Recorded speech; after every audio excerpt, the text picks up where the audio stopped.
itself. Bunch of interfaces that can work. If you, for your laptop, if you have a laptop currently, you should have about 2 of them. Your wireless and a wired. If you have a wired interface, if you don't have a wired interface, you only have 1 of them. So depending on the number of interfaces you have, it will indicate them. I have a number of interfaces, both wired, wireless, and then VPNs, Bluetooth. So it's showing all of them over here. But this is the one that we are interested in. This is the one that connects to my laptop from the AP, from this access point here. Okay, so now let's go to that interface by right-clicking on that and go to Properties. And then we're looking for IP or Internet Protocol version 4. And if you notice, it says obtain an IP address automatically, but I don't have that. So I have to use static because I want it to be on the same subnet with the AP. I have to click use a static IP address or use the full IP address, which means use a static IP address. And that is 192.168.1. And I want to make sure that I don't have the .20 because the AP already has the .20. So I can use any other number besides .20. I'm going to use .10 and then the subnet. So now my laptop and the AP are on the same subnet. Now let's go back to our command prompt and do a ping again and see if you can actually reach it now. Now watch. See, it's going through now. See now, with the initial one, it says sent 4 packets, received 4, lost 0. That means it's just telling me that there's interference with the transmission, but unfortunately it's unreachable.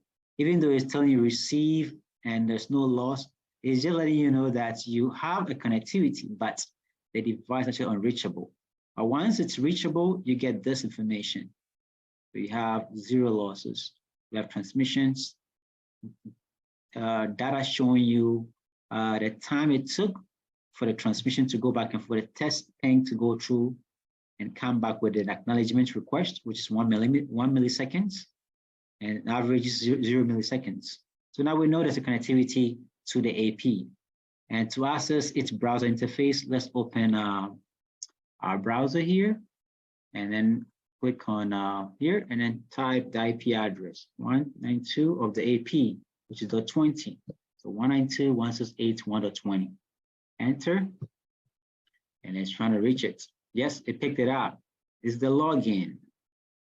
This is the login interface, and by default, Ubiquiti devices have got the default logins to be UBNT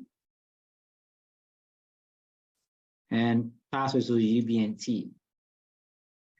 Once you log in, you go into the AP. So now we're inside the AP. And this is what most of you are going to be dealing with someday when you get employed and you're supposed to deploy a wireless network for your organization and what have you. And after you put a proposal together, a design together, and you're able to set up some of these things, then you need to be able to go into the AP and do some basic configurations, okay? So now we're inside the AP now, and then the main menus show up where you do have the device model, which is the name, the device name itself, the network mode that's in at the moment. Currently it's a bridge mode, so it's bridging to network, and it's acting as a wireless station, or more in terms of mode, it's a station, which means it cannot broadcast information, but it can allow multiple APs to connect to them to this particular device over here. Okay, and this is what a lot of the ISPs also do on their base stations or their APs on their base stations. They make sure they're set to station and bridge, so they can be able to interconnect other devices that are either point-to-point service connectivity or deploying other services to their users, okay? And then it tells you the wireless ID, the secured wireless ID, which in this case is the same as the username.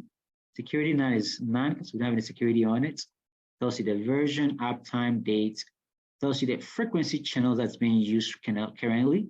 Obviously, most of these APs are ranging within the 2.4 gigahertz frequency. So if you notice, you have 2.4 or 2,400 and something megahertz, which is the same thing as 2.4 gigahertz frequency bands. And then the channels, they can spread depending on the amount of interference within the airwave. It will decide to pick up its own effective or reliable channels to be able to get you the optimal connectivity that you need for your wireless deployment. Most of the time, their channel width are always going to range within 20 megahertz, and this is usually determining the operation width within which the frequency is operating at.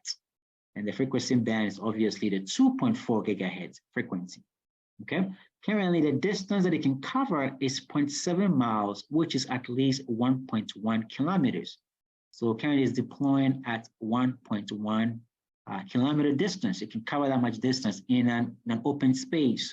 In an enclosed space, obviously this will become much smaller because you're gonna have a lot of interferences or blockages from either buildings or other structures or even trees within the environment you're deploying it. When it comes to the antenna, you have the transmission and receiving chains. It's 2x2, so there are obviously two antennas built into it, and they are all optimizely being used. And it tells you the antenna built, its power gain, it's 11 decibel. Power currently is 20 decibel. So that's how you rate the power that the APs are using to propagate the wireless interference or the wireless propagation. And then other features from the LAN interfaces, the MAC addresses, and what have you. Okay, and a number of information over here. But let's go to the wireless part of it, where you see the other elements. So this is where you have the wireless mode station over here. So what you saw earlier from the main, which is a summary view of the current configuration, is showed up over here under the wireless part. So these are the basic wireless settings. And I said if it happens to be in a station mode in terms of wireless connectivity, then you can actually add or lock other APs to it. So you can lock other APs, and that's what ISPs do for the most part. When it comes to going back to your cellular networks, if you have multiple base stations across a geographical region, they usually set to station. Okay, station, and then they lock the other base station APs into each one of them, so they're able to know themselves.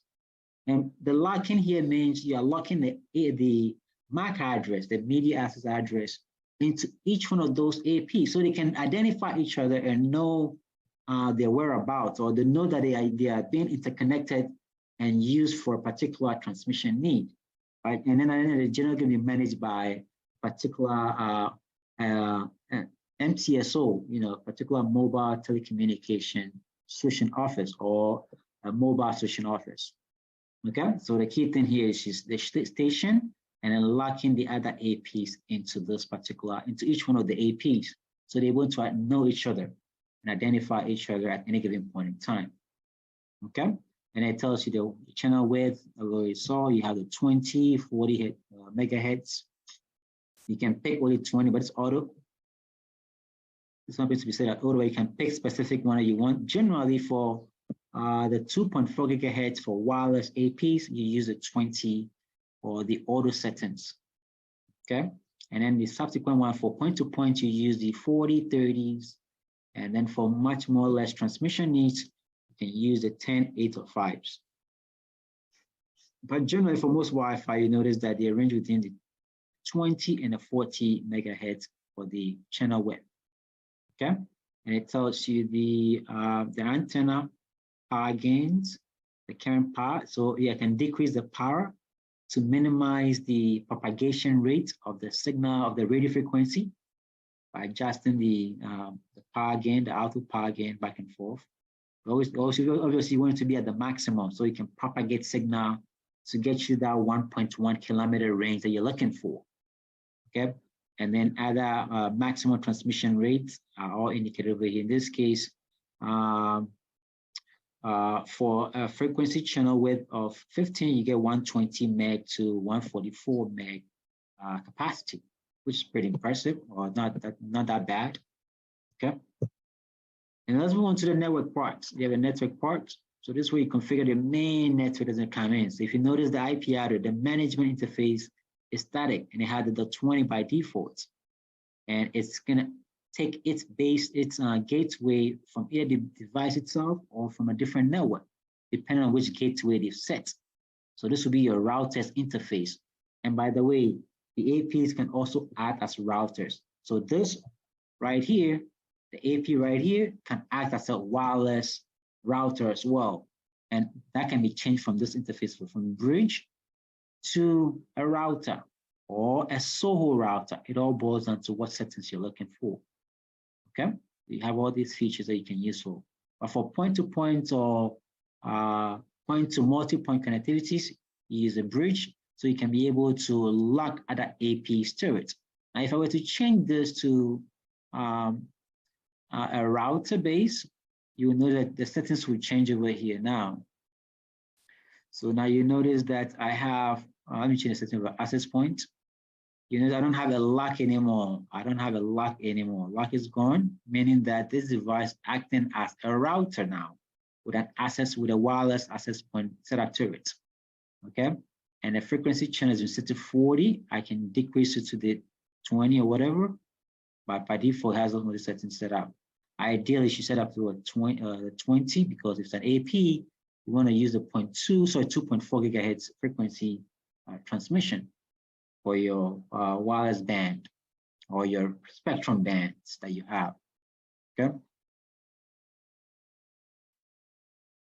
All right, so you got some of these settings over here, your gateway IPs, your primary DNS, what have you.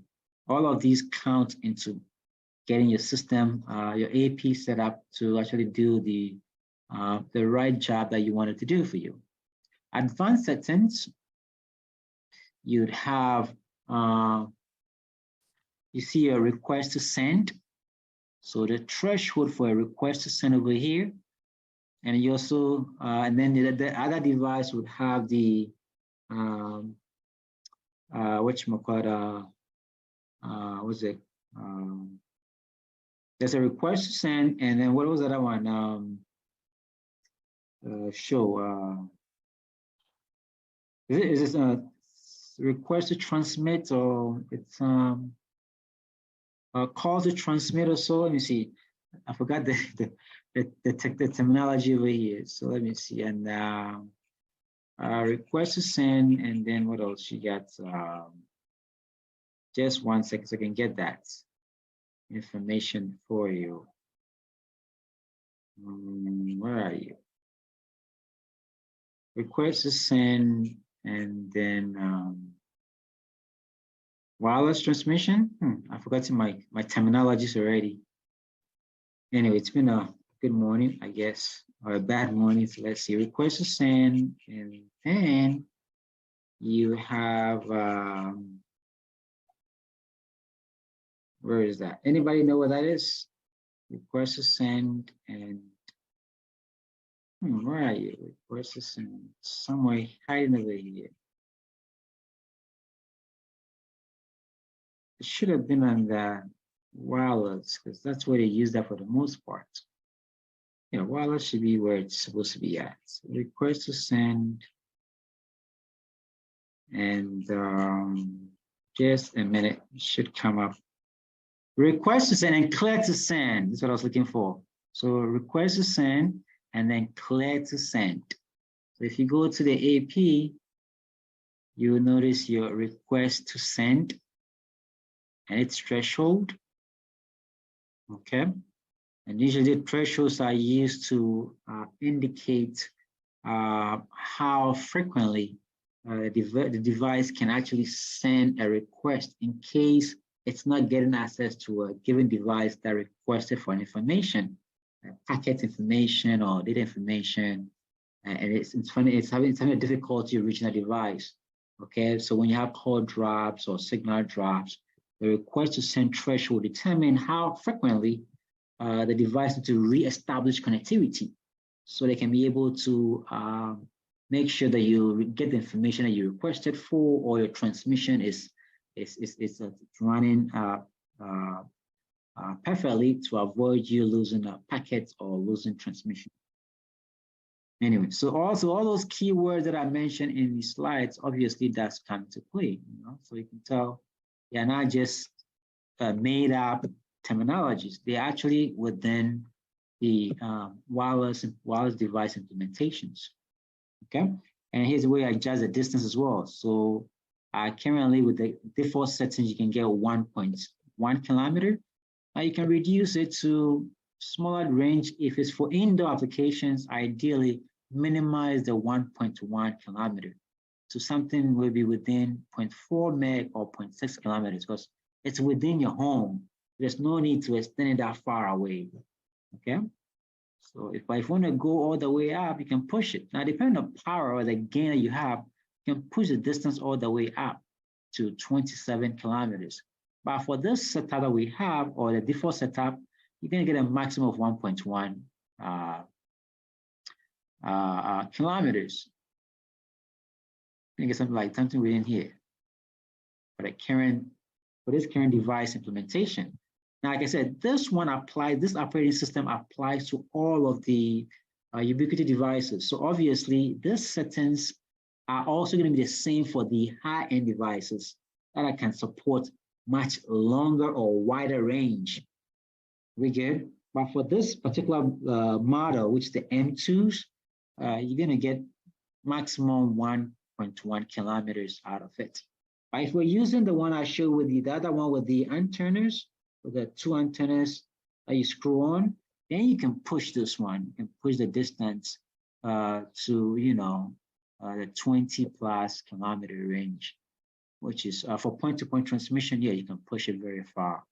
Okay, 10 kilometers and what have you.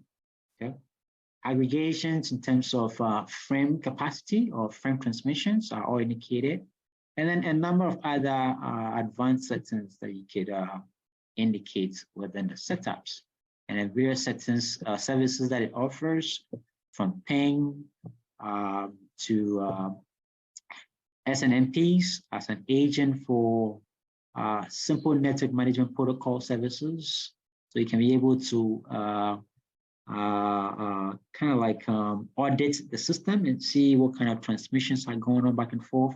This is what allows you to do that, which will cover in the subsequent, the last, I think one of the last but two topics in the course. You see some of this particular protocol over there. Okay. Ping intervals, startup delays, failure counts, reboots, its web server that's running. It has a web server running on it, and it's purely HTTPS enabled. You can also use just standard HTTP. It has a secured port of 443, port 80 for standard. Session timeout is 15 minutes if it's inactive. And then you also have your terminal connection set up for remote management using your terminals or your DOS prompts, your terminal interfaces. So if you want to do a nitty-gritty management, you can use this particular interface for that. Okay.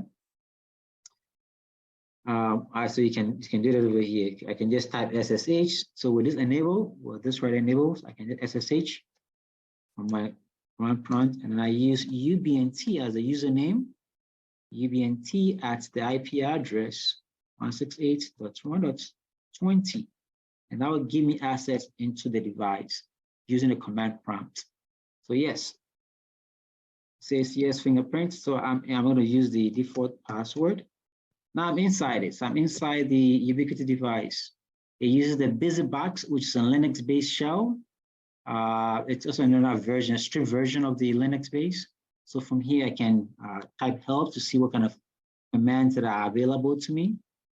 It tells you various aliases, kill modes that you can use, and what have you. Now, usually help gives you information on what kind of things that you want. If you want to configure this using the command prompt, this is what you're going to be using, okay? And then you can do all kinds of settings over here, okay? And but this is reserved for the professional guys. When you're done, you just quit, type quit, and then you exit of it, or you can just type exit. If quit doesn't work, type exit, and then you exit of it. Okay, so I'm outside this. I'm out of the device now. So over here, I was inside this device or the AP. I was inside the settings over here. So all of these that you see, I could have done it directly from here. All of these settings that we saw, all could have been done from the DOS prompt if you're a professional. But because it's cumbersome, they provided the browser interface for you so you can be able to play around with it instead. It's a lot easier to see the click things, it makes your configuration, your setup a lot easier. And if you were to go through this option, it's much, advanced level, okay? And if you want to really do in-depth troubleshooting, the DOS prompts here, it's watch for the terminal-based interface. It's very, very advisable. Okay, so all of that was able to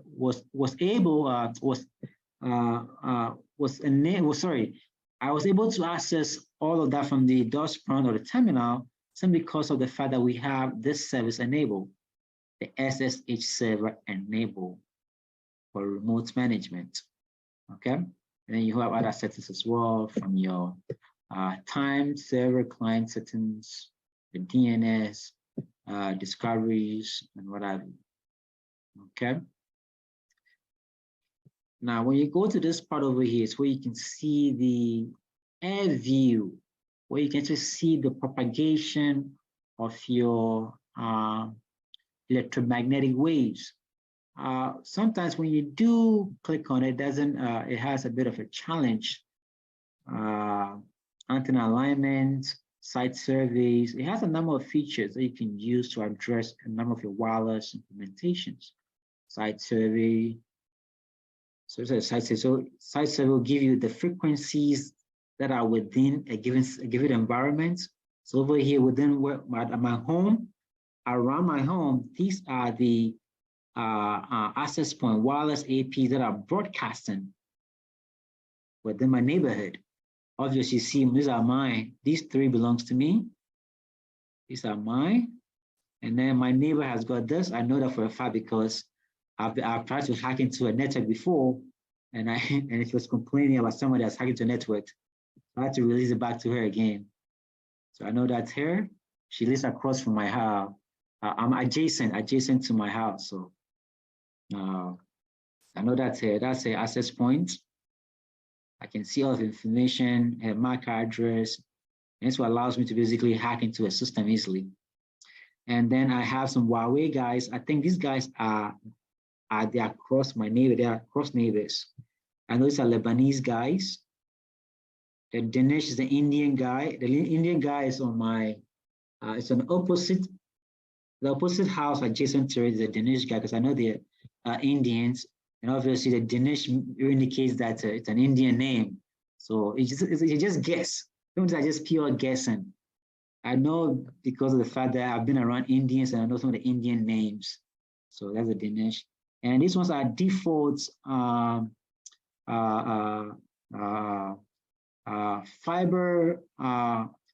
optic network terminal routers from Vodafone.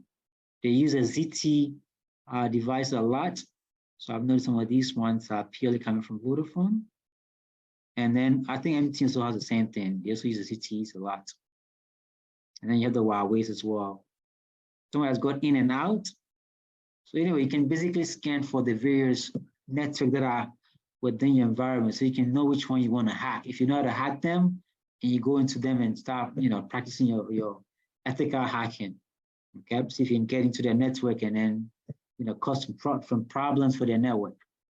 If you look at the frequency, they are all within the 2.4 gigahertz frequency bands. Okay, so that's exciting stuff, right? Okay, so now let's go to the other antenna alignment. It's going to help you align the antenna. If an antenna is not well aligned, you can even use this to align it properly. Or if you want to do a trace set or have an air view, use the air view you can launch. And it will give you the various frequency bands that are within your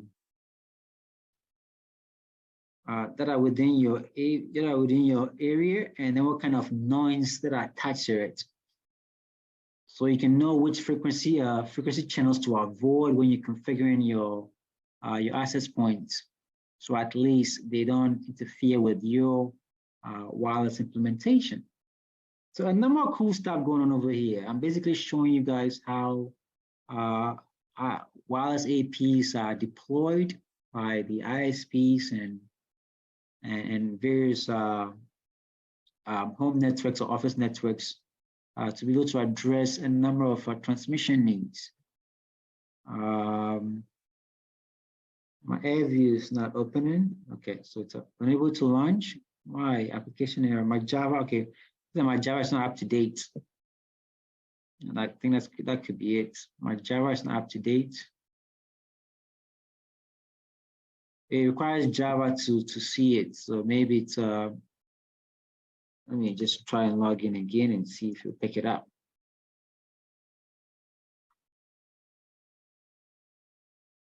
The same, which I'm already on, so I don't need that. Let me just launch the AirView directly and see if it can. I want you guys to see the noise frequencies within a given environment. So you guys, when I'm talking about radio waves, remember the last time I watched a video on radio waves, you can see it's being measured. So you can see the interferences on them and what have you. I've not updated my Java in a long time. So maybe if it doesn't show up, it's because of that. But whether you see it or not, that's how you basically identify various interferences within your environment. And then be able to, that should be able to help you adjust your channels for your wireless implementations.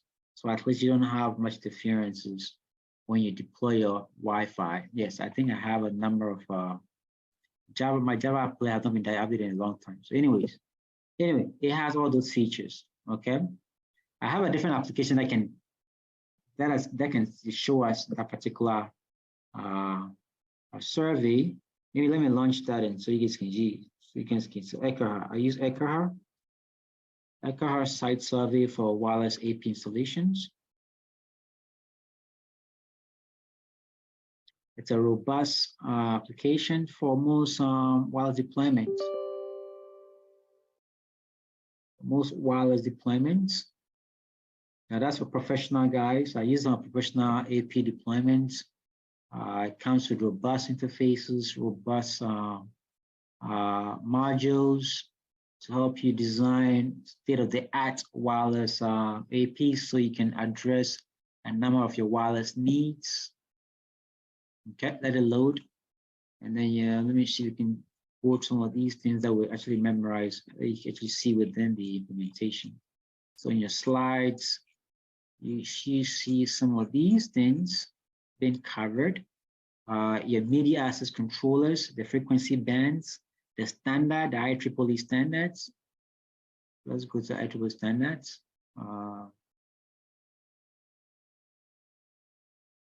Log out. UBNT. So you notice with the wireless, you'd have your IEEE 802.11 mode. These are the various standards or various Wi-Fi modes that we have. Today we have the advanced ones. We have the AX as well, in addition to the B, G, and N. B was the initial one, the first one in wireless 802.11 implementations. And then it followed up with the G, and then we went to the N, which was supposed to be the supposed to allow for multiple radio AP implementations. The ECHA is loading. Okay. Anyway, so go back to the slide over here. So the A to the A's, there's the B, we have the G, and the N's. So you see, all of these are all indicated within the design. So you got the ECHA is loading, it's taking a bit long, it's covering my stuff.